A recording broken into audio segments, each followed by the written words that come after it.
Hello दोस्तों, मैं अमन राज आपका अपना ऑनलाइन चैनल गीतामा ऑनलाइन क्लासेस में स्वागत करता हूं। आज मैं आप लोगों के लिए most important question metals and non metals chapter का लेकर आया हूं, जो कि ये शॉर्ट और वेरी शॉर्ट क्वेश्चन के लिए इम्पोर्टेंट है। ये आपका 2 से 3 मार्क्स में आएगा या 1 मार्क्स में भी कुछ क्वेश्चन आ सकते हैं। तो चलिए वीडियो स्टार्ट करते हैं। वीडियो स्टार्ट करने से पहले आपसे रिक्वेस्ट है कि आप हमारे चैनल को सब्सक्राइब कर ले और साथ में नोटिफिकेशन बेल ऑन कर ले। और हाँ, वीडियो अच्छा लगे तो एक लाइक कर ले, ना अच्छा लगे तो डिसलाइक भी कर दे। और आप लोगों को एक इन्फॉर्मेशन देना है कि हमारा जो ट्राइपॉड है वो टूट गया है, इस वजह से वीडियो नहीं आ पा रहा है। लेकिन कोशिश करूँगा फिर भी कुछ ना कुछ आप लोगों के लिए इम्पोर्टेंट लेकर आया आया करूँ। ठीक है ना?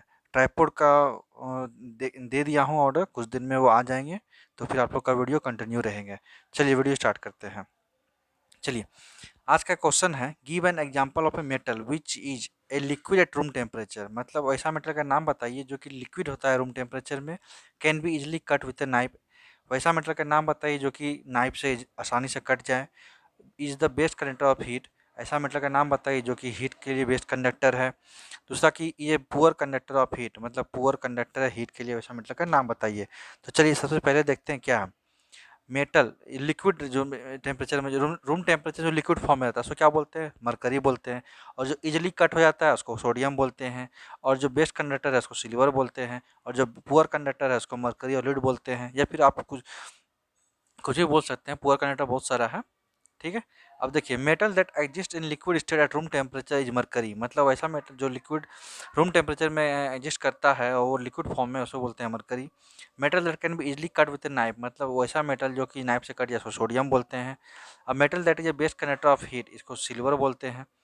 सिल्वर मेटल आप बोलिएगा सर जो होता है बेस्ट कंडक्टर होता है, जिसको हम लोग वायर में क्यों नहीं यूज करते हैं? क्योंकि ये कॉस्टली होता है ना, इसीलिए नहीं यूज करते हम लोग। कॉपर थोड़ा सा सस्ता मिलता है, इसलिए हम लोग कॉपर में यूज करते हैं। कॉपर का तार हम लोग बोलते हैं कि सबसे बेस्ट होता है। ठीक है। अब आगे देखते हैं क्या है। मेटल दैट है poor conductor of heat. Poor conductor का तो मरकरी और लीड हो गया, ये मेटल है पुअर कंडक्टर। नेक्स्ट क्वेश्चन देखिए क्या है। Explain the meaning of malleable and ductile. इसमें बोलना है मेलिएबल क्या होता है, डक्टाइल क्या होता है, इसका मीनिंग एक्सप्लेन करना है। अब देखिए मेलिएबल क्या होता है। substances that can be eaten that can be beaten into thin sheets are called malleable। मतलब वैसा सब्सटेंस जिसको हम लोग ठोक करके सीट बना सकते हैं उसको बोलते हैं मेलिएबल। अब एग्जांपल देखिए, most of the metals are malleable. जितना मेटल्स है वो सारा का सारा मेलिएबल है। मतलब सीधी सी बात में हम लोग समझिए ना, मेलिएबल ऐसा सब्सटेंस को बोलते हैं जिसको हम लोग हथौड़ी से अगर ठोकते हैं तो वो सीट में कन्वर्ट हो जाता है। ठीक है, याद हो जाएगा। अब देखिए डक्टाइल क्या है। substances that can be drawn into thin wires are called ductiles। मतलब वैसा सब्सटेंस जिसको हम लोग खींच के, टान के या किसी और भी मेथड से हम लोग उसको थीन वायर में कन्वर्ट कर दे, उसको हम लोग बोलते हैं डक्टाइल। अब एग्जांपल देखिए, for example most of the metals are ductile. सारा मेटल जो, मतलब मैक्सिमम मेटल जो है वो डक्टाइल होता है। कुछ एग्जांपल देखते, जैसे कॉपर। कॉपर को हम लोग खींचेंगे तो तार बन जाएगा, बनता है ना वायर। गोल्ड, सबसे बेस्ट जो डक्टाइल है वो है गोल्ड।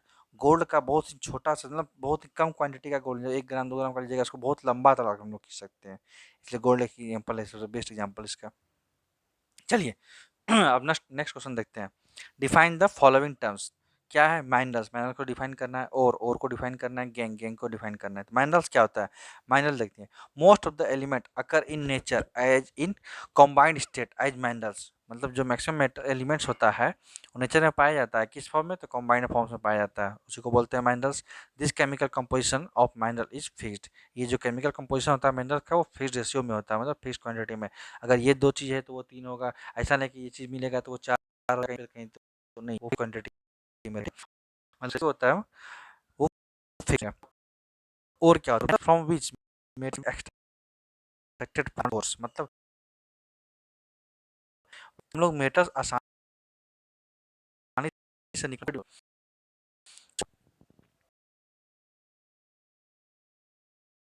चलिए, सिल्ट, सॉल्ट, ग्रेवल, गैंग होता है किसमें? सैंड को होते हैं गैंग। आप लोग चलिए, आप लोग सिर्फ देख के निकल जाते हैं, ऐसे थोड़ा ना होता है। आप लोग के लिए मेहनत करते हैं। देखिए ट्राइपॉड टूट जाने की वजह से वीडियो नहीं बना पा रहा है, लेकिन फिर भी सोचे कुछ ना कुछ आप लोग के लिए हमने आप लोग को जैसे इम्पोर्टेंट पढ़े हैं, जिसको पढ़िए। रिवीजन क्वेश्चन आ गया था, एक मार्क्स आएगा ना। क्वेश्चन देखते हैं। Which gas is produce when dilute hydraulic acid is added to a reactive metal. मतलब कौन सा गैस फॉर्म होगा जब हम लोग हाइड्रोलिक एसिड मिलाएंगे किसी रिएक्टिव मेटल में। तो देखिए क्या होता है, हाइड्रोजन गैस निकलता है। लेकिन इसको कैसे लिखेंगे, देखिए hydrogen gas is evolve when dilute hydraulic acid is added to a reactive metal.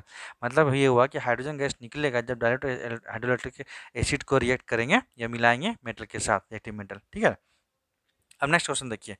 Name two metals which are found in nature in the free state. मतलब दो मेटल्स का नाम बताइए जो कि नेचर में फ्री स्टेट में पाया जाता है। कौन कौन सा है बताइए। अरे गोल्ड, सिल्वर एंड प्लेटिनम, तीन बता दिए आपको हम। अब इसका आंसर देखिए क्या होता है।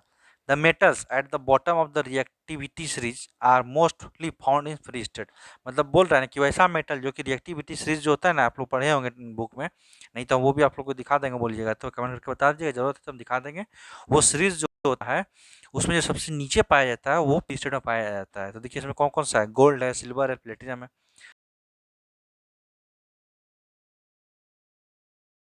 अब नेक्स्ट इजली, मतलब वो एक एग्जांपल मेटल्स का बताइए जो कि कोरोड नहीं हो। तो more reactive a metal is more likely it is to be corrode. मतलब जो ज़्यादा रिएक्टिव होता है वो जल्दी से कोरोड हो जाता है। तो देयर फॉर लेस रिएक्टिव, मतलब जो लेस रिएक्टिव मेटल है वो लेस कोरोड होगा। तो this is why gold plating provides high resistance to corrosion. मतलब गोल्ड प्लेट कर देते हैं तो गोल्ड जल्दी से कोरोड नहीं होता, कहने की सीधी सी बात है, यही है। ठीक है ना, एक नंबर का आंसर है तो आप डायरेक्ट गोल्ड लिख सकते हैं। अगर दो नंबर का है तो आप लंबा कैसे कहने का मतलब गोल्ड को कैसे लंबा कीजिएगा, तो इसलिए वो ऐसे लंबा करके बताया कि करोड़ कौन सा मेटल होता है क्या क्या कौन सा मेटल नहीं होता है, तो एग्जाम्पल से बता दिया गोल्ड होता है। ठीक है, अब देखिए क्या है नेक्स्ट क्वेश्चन। वाटर एलोइज, एलोइज क्या होता है, एलोइज तरह का मिक्सचर होता है। कौन सा मिक्सचर, होमोजेनियस मिक्सचर होता है। इसलिए इसे आंसर देखते हैं क्या है।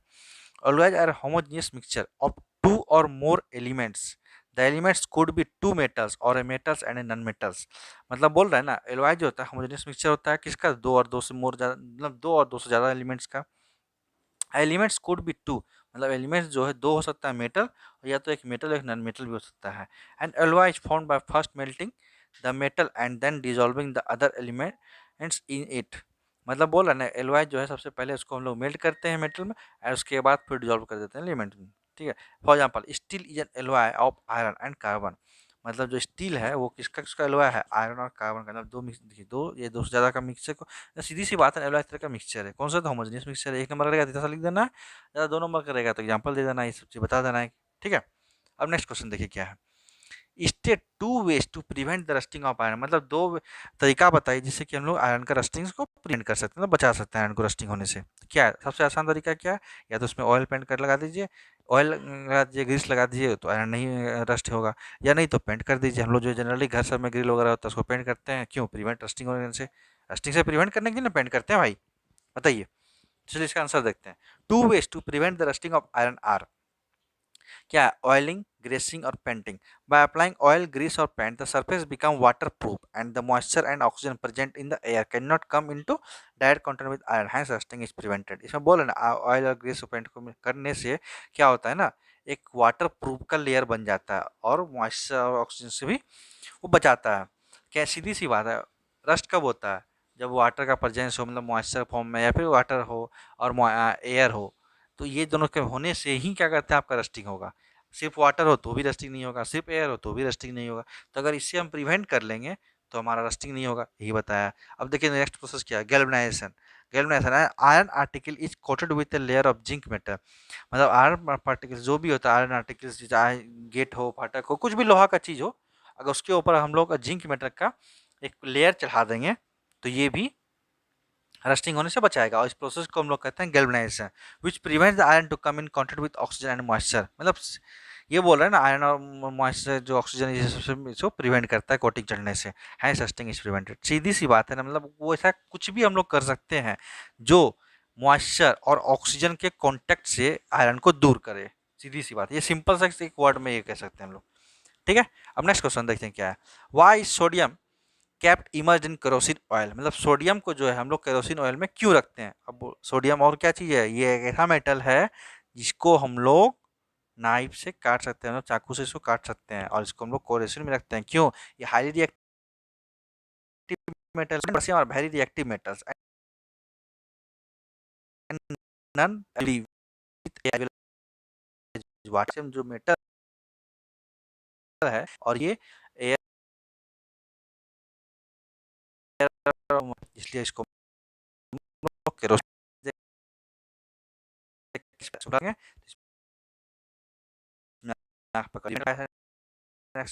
इमर्जन केरोसिन ऑयल, इसलिए एक्सीडेंट से बचने के लिए हम लोग केरोसिन ऑयल में रखते हैं। समझ गए आप लोग? चलिए नेक्स्ट क्वेश्चन देखते हैं। हमारे चैनल को सब्सक्राइब भी कर लिए, आप लोग लाइक करिए, वीडियो को थोड़ा बताइए कैसा है नहीं है कमेंट करके, ठीक है? चलिए, एंड आप लोग एग्जाम का तैयारी अच्छे से कीजिए, आप लोग का एग्जाम आने ही वाला है। चलिए नेक्स्ट क्वेश्चन क्या है? Why do ionic compounds have high melting points? Ionic compounds का जो मेल्टिंग पॉइंट हाई क्यों होता है? चलिए देखते हैं। आयनिक compounds have strong electrostatic force of attraction between the ions. Ionic compound जो होता है इसके इलेक्ट्रोस्टैटिक फोर्स, मतलब इलेक्ट्रोस्टैटिक फोर्स क्या होता है? दो इलेक्ट्रॉन के बीच का फोर्स को बोलते हैं इलेक्ट्रोस्टैटिक फोर्स। तो मतलब जो इलेक्ट्रॉन दो ठो है इसके बीच में बहुत स्ट्रॉन्ग स्ट्रॉन्ग फोर्स होता है, ठीक है? Therefore it require a lot of energy to overcome this force. मतलब सीधी सी बात है ना, अगर स्ट्रॉन्ग फोर्स है, दो इलेक्ट्रॉन के बीच में स्ट्रॉन्ग फोर्स है, तो इसमें ज़्यादा हीट लगेगा तो ना फिर वो लूज होगा। हीट करने से क्या होता है, इलेक्ट्रॉन का जो मोशन होता है, रैंडमली मोशन जो वो मूव करता है किसी पार्टिकल्स में, पार्टिकल्स इलेक्ट्रॉन से मिल के बनता है ना। एटम के अंदर इलेक्ट्रॉन होता है, प्रोटॉन होता है, न्यूट्रॉन होता है, ये सब होता है। तो ये इलेक्ट्रॉन होता है ना, दो इलेक्ट्रॉन या दो से ज़्यादा इलेक्ट्रॉन के बीच में जो गैप होता है उसी को और वो दोनों की जो फोर्स होता है ना, फोर्स को हम लोग बोलते हैं इलेक्ट्रोस्टैटिक फोर्स, ठीक? उस फोर्स को कम करेंगे तो इलेक्ट्रॉन लूज होगा तो उसमें ज़्यादा एनर्जी चाहिए। तो हीट क्या एक प्रकार का फॉर्म ऑफ एनर्जी है, तो एनर्जी ज़्यादा लगेगा तो इसीलिए हम लोग ज़्यादा इसमें मेल्टिंग पॉइंट हो जाता है इस वजह से, ठीक है? That is why ionic compounds have high melting point, यही कारण है इसका हाई मेल्टिंग पॉइंट है। हाई मेल्टिंग करने का मतलब ज़्यादा टेम्परेचर लगा उसको, ज़्यादा देर समय हमको एनर्जी एफिशिएंट देना पड़ा उसको, हीट हीट हीट तक एनर्जी ही है उसको दिए, तो लूज होगा, लूज होने से वो तब ना वो मेल्ट होगा। मेल्ट होने लिक्विड फॉर्म में देखिए, हम लोग पढ़े ना सॉलिड लिक्विड तीन स्टेट होता है गैस। सॉलिड में क्या होता है, जो इलेक्ट्रॉन होता है वो क्लोजली पैक्ड टाइट में स्ट्रॉन्ग फोर्स होता है उसमें, कोई सी ये इलेक्ट्रोस्टैटिक फोर्स। लिक्विड में थोड़ा उससे कम होता है, मीडियम होता है, और गैस में कुछ होता ही नहीं है, इसलिए वो इधर उधर मूव करता है, होता है ना। चलिए आज आप लोगों का इतना ही रखते हैं हम लोग। Thanks for watching our video. And आप लोग जाने से पहले रिक्वेस्ट है कि आप हमारे चैनल को सब्सक्राइब कर ले, और क्या कहते हैं, आप हमारे वीडियो को लाइक भी करें और दोस्तों शेयर भी।